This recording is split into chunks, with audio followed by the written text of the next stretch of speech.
আগে পদত্যাগপত্র, তারপরে মনোনয়নপত্র। আমার নির্বাচনী অঙ্গীকার খুব সহজ, সরল এবং প্রাঞ্জল।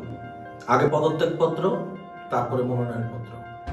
এই পদত্যাগপত্র শুধুমাত্র এক টুকরা কাগজ নয়, এটা জনগণের কাছে আমার অঙ্গীকার।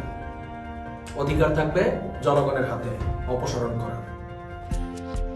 আমি কথা দিচ্ছি, মনোনয়নপত্র ততক্ষণ পর্যন্ত দাখিল করব না যতক্ষণ পর্যন্ত আমার পদত্যাগপত্র জনগণের কাছে উন্মুক্ত হবে।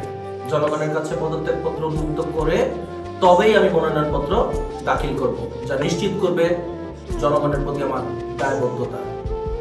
যদি আমি নির্বাচিত হই এবং এরপরে কোনো দুর্নীতিতে জড়াই কিংবা আমার ইশতেহারের প্রতি আস্থাশীল না হই, আপনাদের পাশে আমাকে খুঁজে না পান, তাহলে আমি চাই আমার এই পদত্যাগপত্র নিয়ে এসে আপনি আমার সামনে দাঁড়ান এবং আমাকে জবাবদিহিতার আওতায় নিয়ে আসেন। এটাই আমার নির্বাচনী অঙ্গীকারের অন্যতম প্রধান অংশ। আগে পদত্যাগপত্র, তারপর মনোনয়নপত্র। আমি রাজনীতিবিদ নই, আমি একজন শিক্ষক, কারো ভাই, বন্ধু, বাবা। আমি ক্ষমতার জন্য নয়, জবাবদিহিতার জন্য এসেছি। কারণ এই আসন আমার নয়, আপনার, আমাদের। তাই আওয়াজ তুলুন, পরিবর্তনের শুরু হোক এবার থেকে।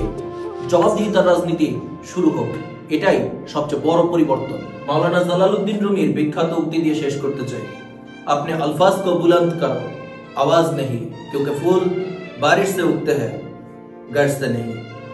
শব্দের গভীরতা গর্জনের চেয়ে শক্তিশালী। মনে রাখবেন, আপনি আমি আমরা। আমি প্রতিশ্রুতি দিচ্ছি আপনাদের জন্য কাজ করব, কথায় নয়। কাজই হবে আমার দায়িত্ববোধ, কথা বলবে আমার দায়িত্ববোধ।